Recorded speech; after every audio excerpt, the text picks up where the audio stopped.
यदा यदा हि धर्मस्य ग्लानिर्भवति भारत अभ्युत्थानम धर्मस्य तदात्मानं सृजाम्यहम्। जब जब धरती पर अत्याचार बढ़ा है, धर्म की हानि हुई है, तब तक भगवान ने पृथ्वी पर अवतार लेकर सत्य और धर्म की स्थापना की।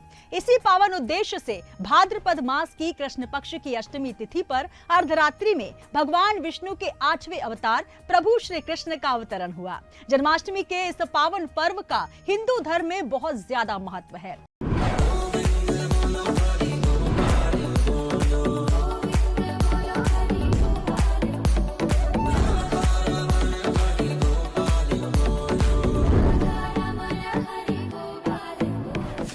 नमस्कार, जय श्री कृष्णा। आप सभी को योगेश्वर भगवान श्री कृष्ण के जन्मोत्सव जन्माष्टमी पर्व की हार्दिक शुभकामनाएं। मैं हूं आपके साथ सुनीता पटेल और हमारे साथ मौजूद हैं सुप्रसिद्ध ज्योतिषाचार्य पंडित विनोद गौतम जी। पंडित जी, बहुत बहुत स्वागत है आपका। नमस्कार।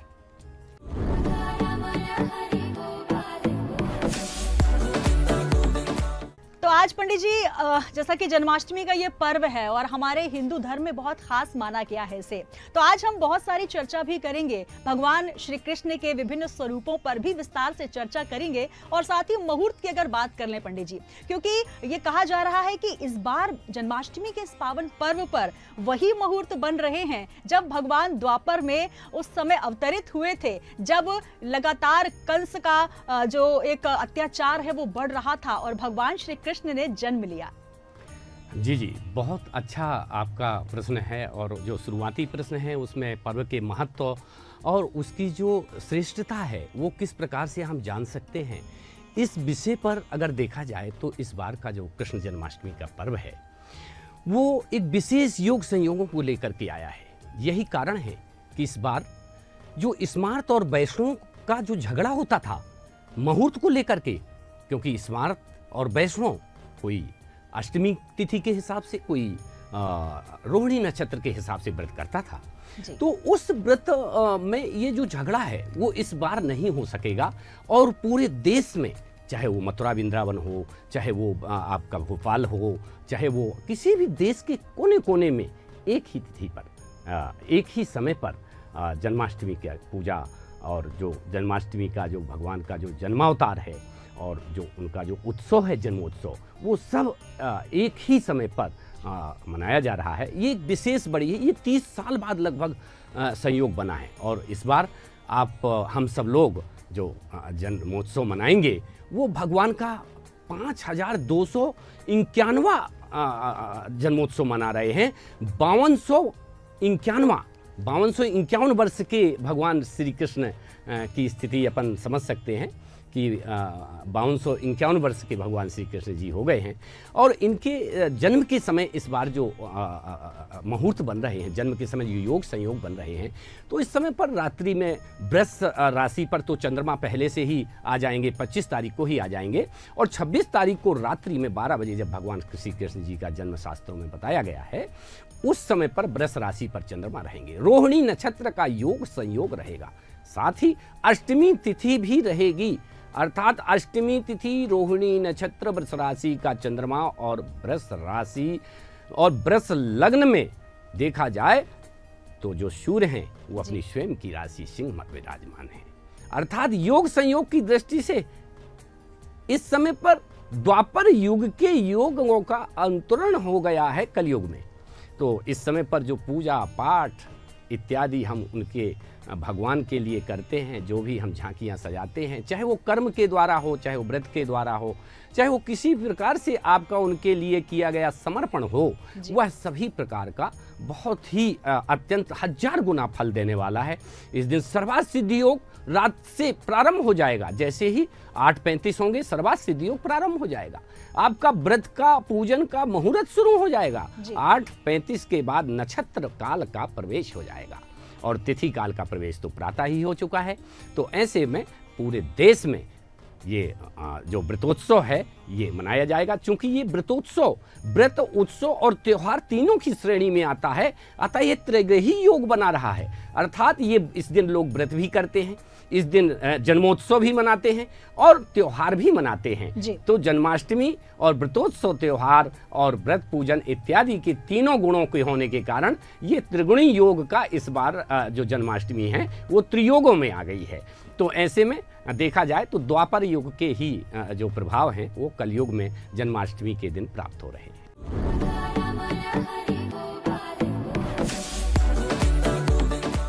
तो बहुत सुंदर ये सुयोग बन रहा है और इस संयोग को कहीं ना कहीं हम पंडित जी अपना सौभाग्य माने, क्योंकि आज कलयुग में हमने जन्म लिया और हम द्वापर युग में जब भगवान श्री कृष्ण का जन्म हुआ था उस संयोग को हम देख पाएंगे, भगवान श्री कृष्ण का पूजन कर पाएंगे तो निश्चित तौर पर ये जीवन धन्य हो जाएगा।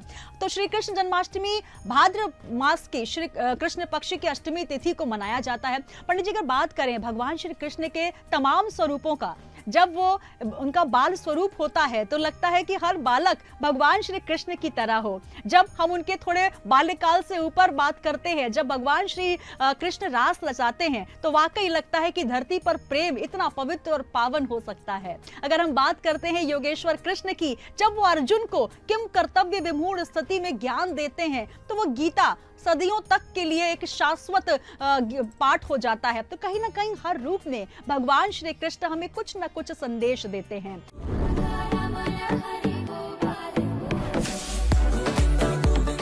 अगर संदेश की बात करें पंडित जी, तो हमारे भारत देश में जो भी त्योहार, जो भी पर्व मनाया जाता है उसका विशेष महत्व होता है। भगवान श्री कृष्ण के जन्मोत्सव का भी विशेष महत्व है, तो कुछ कथाएं भी जान लेते हैं। जी, देखा जाए तो जन्म के समय पर जो स्थितियां बनी और आज के समय पर जो आज स्थितियां बन रही हैं, अर्थात जो आकाश का सबसे पहले जो स्थिति देखी जाती है और फिर पृथ्वी की स्थिति देखी जाती है, तो पृथ्वी पर योग संयोग की तो वो ऊर्जाएं व्याप्त ही हैं और उसी योग संयोग के कारण जो मघा नक्षत्र में सूर्य का प्रवेश है और मघा नक्षत्र की जो बारिश है, तो उस समय पर जब बारिश हुई थी तो यमुना नदी उफान पर थी और लगातार कहते हैं कि पूरे दिन बारिश हो चल रही थी और काली घटाएं छाई थी, काला सोचिए कि ऐसी रात्रि में, और भगवान जब श्री कृष्ण का जन्म हुआ तो आज देखा जाए तो वही काली घटाएं विद्यमान हैं आज। और देखा जाए तो पूरे प्रदेश का जो हमारा वातावरण है वो वर्षा से, और देखा जाए तो मेघों के मल्हार जो है तो एक उत्सव से भरा पड़ा है। तो ऐसे में भरपूर बारिश और देखा जाए तो भरपूर स्थितियां उनके जन्म के समय की जो बन रही हैं, अर्थात उनको जन्म के द्वारा जो जन्म में वो अंदर बंद थे, अर्थात कारागार में बंद थे, तो वो उनके कारागार के जो अपने आप पट खुल जाते हैं। तो ऐसे कारागार में कितने ही भगवान श्री कृष्ण जी अभी विराजमान हैं जहाँ पर पट खोलने की आवश्यकता है। तो ऐसे मुहूर्तों में जब आपका ये पूजन भजन और इसकी जब शक्ति प्राप्त होगी तो निश्चित तौर पर आप देख सकेंगे कि साक्षात भगवान श्री कृष्ण जी का जो चरित्र था और भगवान श्री कृष्ण जी का जो संविधान था, और कहा जाए कि उनसे संबंधित जो संदेश जाता है, सबसे बड़ा संदेश तो आपने बोला कि जो उन्होंने गीता से संबंधित संदेश दिया। गीता के ही आधार पर हमारे संविधान की रचनाएं हुई हैं। पूरे विश्व का जो संविधान है वो गीता पर आधारित है। अगर देखा जाए तो ये संविधान पूरा का पूरा गीता से ही लिया गया है, और गीता के आधार पर अगर संविधान की पूरी तरह से व्याख्या कर दी जाए और उसको लागू कर दिया जाए तो भारत देश को भगवान श्री कृष्ण जन्मभूमि और भगवान श्री कृष्ण के जन्म के जो संदेश हैं उनसे वांछित किया जा रहा है।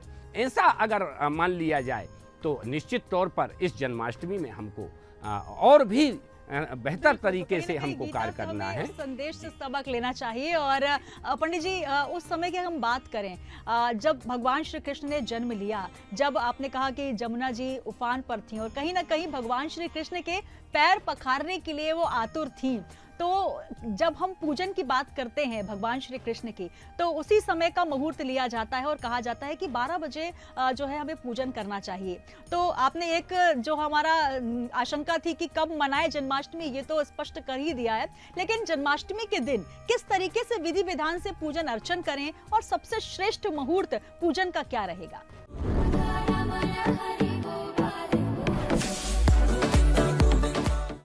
बहुत अच्छा प्रश्न है सुनीता जी। आप वैसे भी धर्म कर्म और से संबंधित कई ऐसे गूढ़ प्रश्नों का चयन करती हैं। मैंने आपके साथ में कई चैनलों में डिबेट भी किया है। तो देखा जाए तो ये प्रश्न में बहुत सारी चीज़ें छुपी हुई हैं, आपके योग कर्म फल, साथ ही आपकी श्रद्धा भक्ति और भगवान श्री कृष्ण जी के प्रति समर्पण भाव। तो देखा जाए तो अपन शुरुआत से उनके जन्म से लेकर के चलें तो भय प्रगट कृपाला दीन दयाला। आपने हम सबने देखा है कि जब भगवान श्री कृष्ण जी का जन्म हुआ उसके पहले उन्होंने चतुर्भुज रूप उनको दिखाया अपने माता पिता को, और फिर उस समय पर चतुर्भुज रूप से वो अपने बाल्य रूप में आए, क्योंकि वो प्रकट हुए भगवान जब। तो ऐसे समय पर उस भविष्यवाणी को लेकर के कि ये जो देवकी का अष्टम पुत्र है ये कंस का वध करेगा, उस भविष्यवाणी को लेकर के उस कारागार में तरह तरह के ऐसे प्रयोजन और योजनाएं बनाई गई थी कि भगवान श्री कृष्ण या कोई भी जन्म लेता है उस कारागार में तो बाहर ही नहीं आ पाएगा। ऐसी स्थिति में योग माया के बल पर भगवान, चूंकि भविष्य 16 कलाओं के ज्ञाता और भविष्य में उन्होंने जो योग माया से वहाँ पर सारे दरवाजे खुल गए। और देखा जाए तो वहाँ पर जब भगवान को लेकर के और वसुदेव जी वहाँ पर जा रहे थे तो उस समय पर यमुना जी उफान पर थी, मेघ मल्हार गा रहे थे। और ऐसे भयावह और डरावने वातावरण में जब भगवान जी ने देखा कि ये बाल रूप में, उसी समय पर सोचिए जब जन्म हुआ उसी समय पर देखा कि हमारे पिताजी तो डूब रहे हैं और सिर्फ हम ऊपर हमारी टोकनी बची हुई है, और तो उन्होंने पैर जो है तो टोकनी से नीचे कर दिए। तो यमुना मैया उनके पैर पखार करके और वापस चली गई और नीचे उतर गई, पैरों तर हो गई। ऐसे बहुत सारे सुलभ जो रास्ते थे वो अपने आप सुलभ होते गए, पट खुलते गए।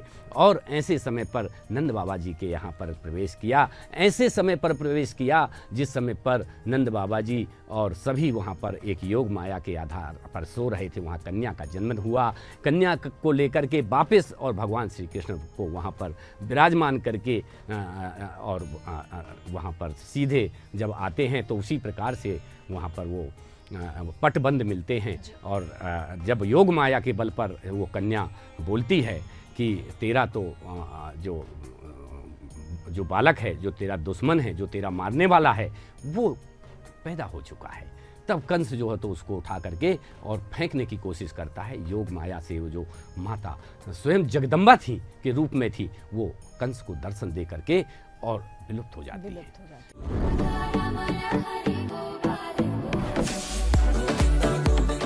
अब भगवान का जब जन्म हुआ तो चूंकि जो ग्वाल बाल थे और दूसरे जो साधु संत ऋषि मुनि थे वो पहले ही जन्म ले चुके थे, देवता गण वहाँ पर मनुष्य के रूप में जन्म ले चुके थे।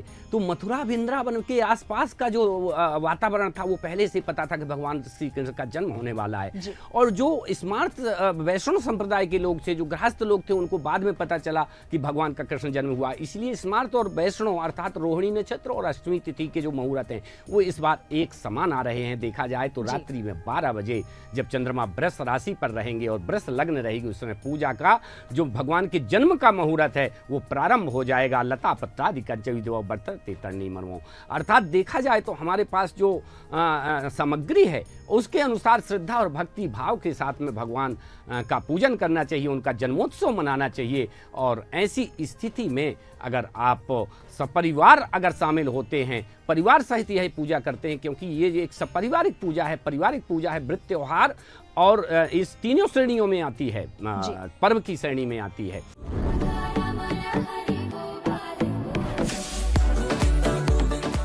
मुहूर्त का जो समय आपने बताया 12 बजे पूजन करना चाहिए, हमने देखा कि कई लोग दिन में भी पूजन कर लेते हैं, शाम को भी पूजन कर लेते हैं। बिल्कुल, ये एक परंपरा है कि जब हम जन्माष्टमी का व्रत या कोई भी व्रत रखें तो व्रत के 3 नियम होते हैं कि हम सात्विक रहें, सात्विक बोलें और सात्विक भोजन करें।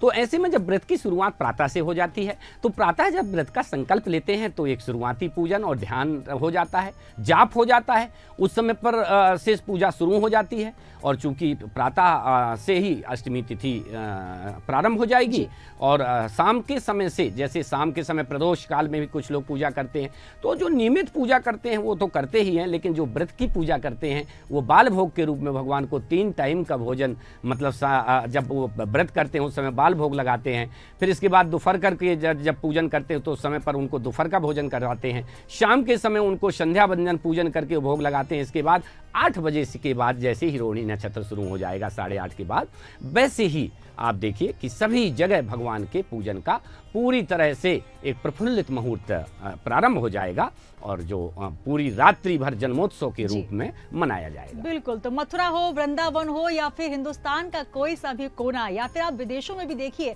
जहां पर भगवान श्री कृष्ण के पूजन का एक अलग ही विधान है। भगवान योगेश्वर जब बाल स्वरूप पे उनका पूजन होता है, माखन खाते हुए भगवान नजर आते हैं, तो कहीं ना कहीं सभी का मन ललायित हो जाता है। तो ऐसे भगवान श्री कृष्ण की जन्माष्टमी का ये पर्व है। पंडित जी, एक सवाल, क्योंकि ये कहा जाता है कि आपकी जितनी श्रद्धा भक्ति हो, आप जो नैवेद्य समर्पित करना चाहते हैं वो आप कर सकते हैं, लेकिन संक्षिप्त में हमारे तमाम दर्शकों को बताएं कि भगवान श्री कृष्ण के लिए, उनको मनाने के लिए, क्योंकि हम चाहे जो भी समर्पित करें लेकिन भगवान तो भक्ति के भूखे होते हैं, फिर भी क्या कुछ समर्पित करें ताकि हमारा पूजन विधान संपूर्ण हो सके? जी, बहुत अच्छा प्रश्न है। जावेद लोकेन चरा चरानी गुल्लिम लतावर भूमिन कणानी प्रकृत्याम बसंताम तान सृष्टि रूपम। भगवान स्वयं सृष्टि का स्वरूप है।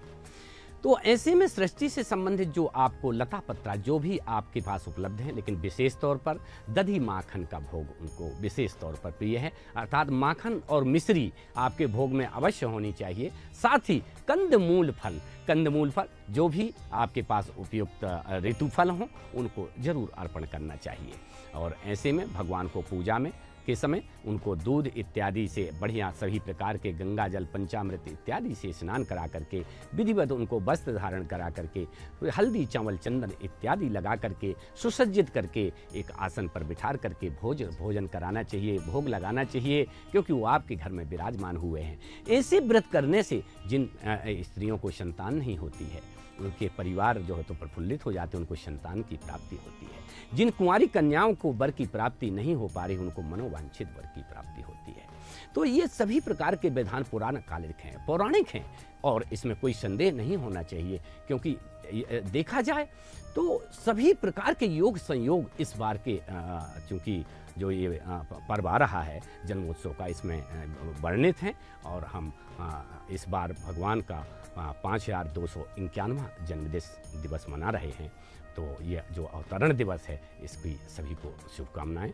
और चूँकि आपका जो प्रश्न है वो इतना गूढ़ रहस्यात्मक होता है कि उसका उत्तर ही इतना बड़ा हो जाता है कि व्यथा समझ में नहीं आती। बहुत ही कम समय में इतना अच्छा जवाब दिया। और किस नक्षत्र में किस समय भगवान जन्म ले रहे हैं, देखिए वो द्वापर का काल और इस वक्त हम कलयुग में हैं, लेकिन वही नक्षत्र, वही संयोग और जयंती नक्षत्र का संयोग बन रहा है। साथ ही तमाम ऐसे संयोग हैं जो कि आपको विशेष फल देने वाले हैं। तो भगवान श्री कृष्ण का पूजन आप अपनी श्रद्धा भक्ति से कीजिए। पंडित जी ने जो आपको विधि बताई है वैसे आप पूजन कीजिए। जिस नक्षत्र में, जिस घड़ी में आपको पूजन करना है वो भी हमने बता दिया है। तो इंडिया हेट के तमाम दर्शकों को एक बार फिर भगवान श्री कृष्ण के पावन पर्व अवतरण दिवस जन्माष्टमी की हार्दिक शुभकामनाएं। पंडित जी बहुत बहुत शुक्रिया, नमस्कार।